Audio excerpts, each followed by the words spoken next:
하나님께서 이스라엘 백성들을 버리지 않으셨어. 그들을 구해주시려고 다시 새로운 지도자들을 세우셨는데 그런 지도자를 뭐라고 했겠어? 사사라고. 그게 무슨 말이야? 참아. 진짜 얘는 뭐하냐? 오늘은 여러 사사들 중 기도원에 대해서 이야기해볼까? 때는 이스라엘 백성들이 가나안 땅에 자리를 잡고 지파별로 살아가던 시대였어. 이스라엘 백성들은 하나님께서 세우신 지도자 여호수아의 지도에 따라 가나안 땅 대부분 정복했던 거 알고 있지? 여호수아 이야기? 내가 진짜 잘 알지. 여호수아 이야기는 그건 레전드. 진짜 레전드였어. 맞아. 하나님은 여호수아를 가나안 정복 활동을 마친 뒤 하나님 품으로 돌아가게 돼. 여호수아와 함께 하나님을 의지하여 싸우던 사람들도 대부분 죽고 난 뒤에 이스라엘 백성들은 점차 하나님을 떠나 다른 신을 섬기게 돼. 진짜 또 시작이네. 또 시작. 하나님께서는 이 이스라엘 백성들한테 엄청 분노를 하셨겠지. 또다시 다른 민족들을 통해 이스라엘 백성들을 심판하셨어. 근데 내가 아는 하나님은 그래도 이스라엘 안 버려. 절대 안 버렸을 거야. 정확한 말이야. 하나님께서는 이스라엘 백성들을 절대 버리지 않으셨어. 그들을 구해주시려고 다시 새로운 지도자들을 세우셨는데 그런 지도자를 사사라고 말을 해. 오늘은 여러 사사들 중 기드온에 대해서 얘기를 해볼 거예요. 기드온이 있던 당시 이스라엘 백성들은 하나님 앞에서 악한 일을 저질렀어.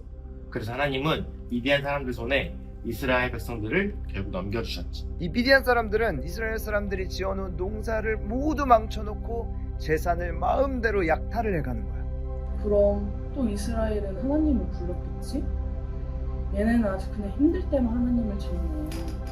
이때 하나님은 이스라엘을 구원하시려고 기드온이라는 사람에게 천사를 보내. 천사가 기드온을 찾아갔을 때 기드온은 포도주 틀에서 밀 이삭을 타작을 하고 있었대. 그 좀 이상한 말 같은데? 원래 밀 이삭은 넓은 곳, 이렇게 넓은 곳에 타작을 해야 되는데 그런데 그렇게 하면은 미디안 사람들이 발견하고 쳐들어와서 약탈당할 수 있으니까 몰래 이 좁은 곳에서 타작을 했다. 아니 뭐야, 기도는 너무 하남자 아니야? 아니 하나님은 하필이면 그런 사람을 불러? 계속 한번 들어봐. 천사는 기드온에게 말했어. 큰 용사여, 여호와께서 너와 함께 계십니다. 에? 용서 아닌데? 이 말에 기드온이 대답해. 여호와께서 함께 하신다면 왜 우리가 미디안에게 이렇게 고통받아야 하나요? 그러자 하나님께서 다시 말씀하시지. 너는 가서 너의 힘으로 이스라엘을 구원해라. 내가 너를 보내겠다. 하지만 기드온은 또 이런 식으로 핑계를 대지. 우리 집안은 므낫세 지파 중에서 가장 약하고 그리고 저는 그 중에서 제일 어린 사람이란 말이에요. 간거라 간거. 이건 하나님이 사람을 잘못 고른 거네. 과연 그럴까? 하나님께서는 기드온에게 이렇게 말씀을 하셔. 내가 너와 함께 할 것이고 네가 미디안 사람 치기를 한 사람 치듯이 할 것이다. 이 말을 들은 기드온이 이렇게 말해. 그럼 저에게 이 말을 하시는 분이 하나님 맞아요? 하나님이라는 증거를 저에게 보여주세요.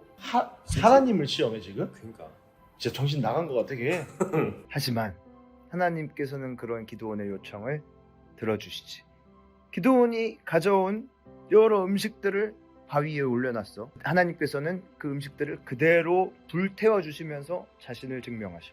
역시 하나님이셔. 그리고 나서 기드온은 아버지 집에 있는 우상, 바알, 아세라와 관련된 것들을 모두 불태우고 다 부셔버려. 드디어 기도원도 뭔가 하려고 하는 건가? 이때 기드온에게 별명이 생겨. 우상들이 파괴하는 기드온 집안에 다른 사람들이 항의하자 기드온의 아버지 요아스는 바알이 신이면 자기 재단을 부숴버린 사람들과 어디 한번 싸워보라고 하시지. 요거에 착안해서 사람들이 기드온에게 바알과 싸우는 자 여룻바알이라는 별명을 붙여주시지. 역시 멋지다 기드온. 브라보 기드온.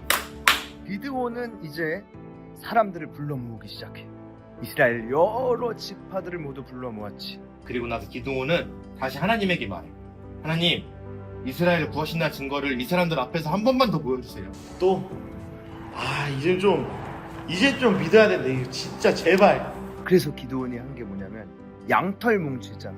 그걸 가져와가지고 마당 위에 올려놔. 땅바닥에 올려놓고 하나님 다음날 아침에 일어나면 요 양털 뭉치에는 이슬이 내려져서 젖게 하시고 그 다른 땅들을 다 마르게 해주세요 라고 하나님한테 요청했는데 하나님께서는 그 요청을 그대로 들어주셨어.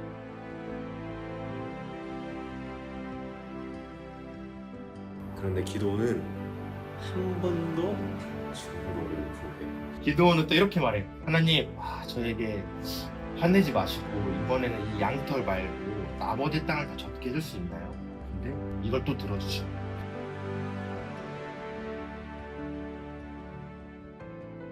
답답해. 이제 좀 믿으면 안 돼? 그래도 이제 본격적이던데 시작인가? 그런데 여기서 하나님께서 좀 특별한 요구를 하셨어. 이때 이스라엘 백성이 32,000명 정도 모여 있었거든. 32,000명 한 봉동 주민 정도 되나?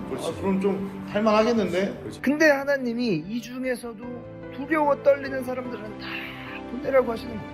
그러니까 그 중에서 32,000명 중에서 한 22,000명이 다 떠나는 거야. 아니 한 명 한 명이 부족한 이 상황 속에서 하나님께서 이스라엘 백성들이 하나님의 힘이 아닌 자신들의 힘으로 미디안 군대를 이겼다고 생각을 할까봐 그렇게 하신 거야.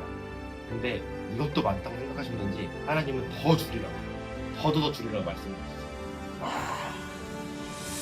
이거 완전 나가리인데 이거.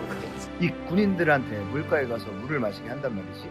그 중에서 이렇게 무릎을 꿇고 물가 입을 대고 물을 먹는 사람들이 있을 텐데 그런 사람들을 다 돌려보내고 손으로 물을 움켜쥐어서 입에 대고 이렇게 핥는 사람만 그 나라에서 남게 하셨어요. 그렇게 남은 숫자가 300명. 그런 식으로 이 사람 저 사람 죽으려면 누가 남아? 그렇게 남은 군대 숫자가 불과 300명이지. 그걸 가지고 어떻게 이겨? 300명? 걔네가 스파르타야? 하나님께서 기드온에게 이 300명으로 너희를 구원하겠다고 말씀하셨어요. 그렇게 전쟁은 시작됐지. 이 미디안 사람들과 함께 연합한 또 아말렉 부족까지의 연합 군대는 마치 메뚜기처럼 숫자가 많았다고 하고 그들이 이끌고 낙타는 바닷가의 모래알처럼 많았다고 해. 어떡해. 아까랑은 전혀 다른 사람인데 기도원? 맞아. 기드온은 이 300명을 3개의 부대로 나누고 모든 사람에게 나팔이랑 횃불을 감춘 항아리를 손에 들게 해. 그리고 깊은 밤 기드온이 이끄는 부대는 나팔을 불며 횃불이 들어있는 항아리를 깨뜨려. 나머지 부대들도 똑같이 했지. 그리고 나팔을 불고 횃불을 들며 진격했어. 그러자 미디안 군대가 모두 놀라서 달아나기 시작해. 그래야죠. 어떻게 돼? 깜깜한 밤에 사방에서 나팔 소리가 들리고 횃불이 번쩍이니까 엄청난 대군이 자신들을 포위한 줄 안 거야. 아니 잠깐만, 지금 300명 아니야 이 숫자? 맞아. 근데 더 놀라운 건 그 다음이야. 미디안 군인들은 너무 당황한 나머지 서로가 서로를 자기 편인지 구별 못하고 적군으로 인식하면서 자기들끼리 죽이면서 싸우기 시작했어. 자기들끼리요? 우리 편은 거의 안 싸웠는데? 그렇게 자기들끼리 싸우고 죽이던 미디안 군대는 결국은 스스로 완전히 무너져 내렸고 이스라엘은 대승을 거두게 되는 거지. 뭐야 이거? 뭐 기도 자기가 다 한 줄 알았는데 이거 다 하나님 다 하셨네 이거. 바로 그게 오늘 이야기의 핵심이야. 하나님은 처음부터 기드온이 강해서 부르신 게 아니었어. 오히려 약하고 겁 많고 자신 없는 진짜 연약한 이 사람 한 사람을 통해서 사람이 한 것이 아닌 하나님이 하게 하셨다라는 걸 보여주신 거지. 아니 그러니까 주인공은 처음부터 기도원이 아니라 하나님이신 거네. 그렇지. 결국 하나님이 하셨다는 이야기야. 기드온 이야기는 강한 사람이 쓰임받는 게 아니라 하나님께서 함께 하시면 약하고 겁 많고 힘없는 사람도 쓰임 받을 수 있다라는 하나님의 이야기였던 거지. 오늘 이야기는 여기까지. 할렐루야!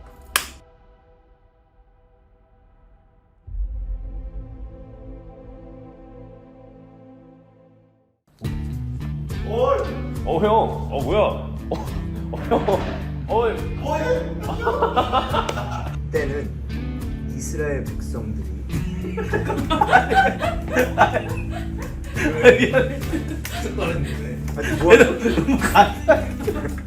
너무 간사해. 아니 잘하는데 너무 간사해서. 역시 하나님이셔. 아니 형이 텐션이 죽으면 저도 제 텐션을 올릴 수가 없어. 시작할게요.